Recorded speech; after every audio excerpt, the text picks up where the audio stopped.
This week's lesson is entitled The Hebrews as Slaves in Egypt.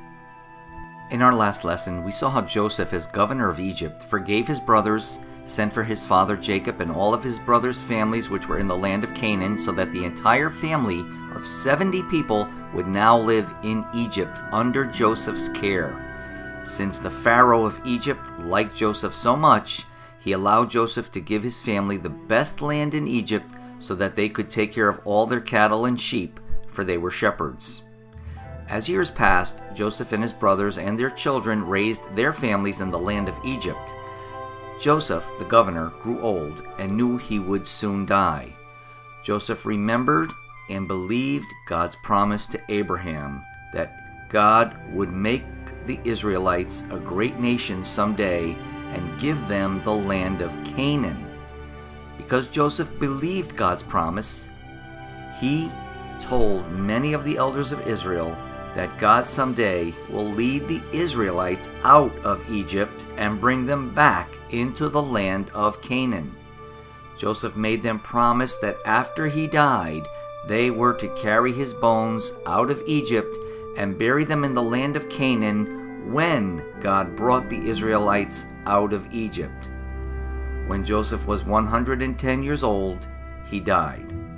His body was put in a coffin, which was a special box kept in Egypt, and would stay in Egypt until God brought the Israelites out of Egypt many, many years later.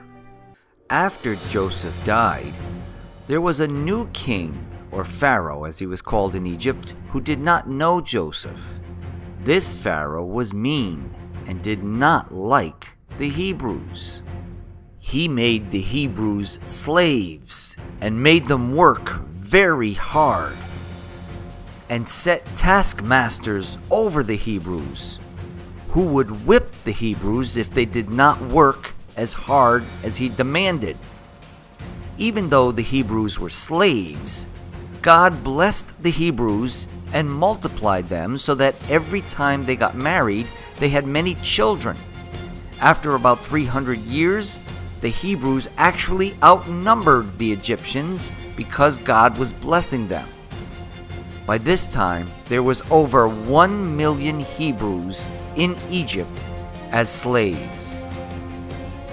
When the Pharaoh saw how the Hebrews were multiplying, he commanded that any baby Hebrew that was born should be killed if it was a boy. There was one Hebrew family who, when they had their third child, which was a boy, decided they would try to save the baby from Pharaoh's soldiers. The mother, whose name was Jochebed, made a little basket and sealed it with some special material to keep water out. She put the baby boy in the basket and put the basket in the river, as if it were a little tiny boat. Then she told her daughter named Miriam to go and stay by the river to see where the basket went. The daughter Miriam followed the basket, and the basket floated near the palace where the Pharaoh's daughter was washing herself. When the princess saw the basket, she had her maids get the basket for her. When she opened the basket, the baby began to cry. Well, Pharaoh's daughter felt sorry for the little baby and wanted to keep it as her own son. When Miriam saw that Pharaoh's daughter loved the baby, she asked the princess if she wanted her to get a maid to feed the child for her. The princess agreed, and Miriam called Jochebed to take care of the baby for the princess, so the princess paid Jochebed to take care of her own baby. Jochebed knew that this baby was really her son, and while she was nursing the baby and raising him as a young boy, Jochebed taught the child his true Hebrew identity and all about the one true God and the promises God made to the Israelite people, including how he would take them out of Egypt one day to give them their own nation in the land of Canaan. When the boy reached a certain age, Jochebed had to give him back to the princess.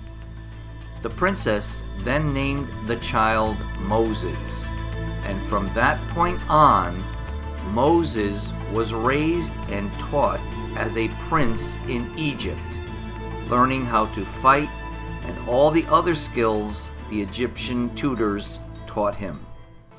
One day, when Moses was about 40 years old, after he completed all his education and training that the Egyptians gave their princes, it was time for Moses, the prince of Egypt, to go out and see how the Hebrew slaves were doing. When he went out into an area where the slaves were working, he saw an Egyptian beating a Hebrew. He became angry and killed the Egyptian and hid his body in the sand. The next day, when Moses went out, he saw 2 Hebrews fighting and tried to stop them by telling them not to hurt each other. One of them became angry and said, "Who made you a judge over us? Are you going to kill me the way you killed the Egyptian yesterday?" When Moses heard this, he knew that the people were finding out about what he did. He knew it was only a matter of time before the Pharaoh found out that he killed an Egyptian. Moses then left Egypt in a hurry and went to a land called Midian. There Moses became a shepherd and married a woman named Zipporah. Moses had 2 boys and stayed in the land of Midian, which was a quiet land, taking care of sheep for about 40 years.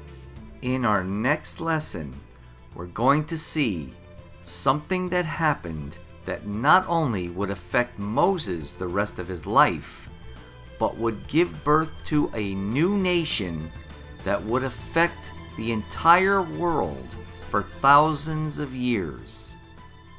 Come back and see what happens.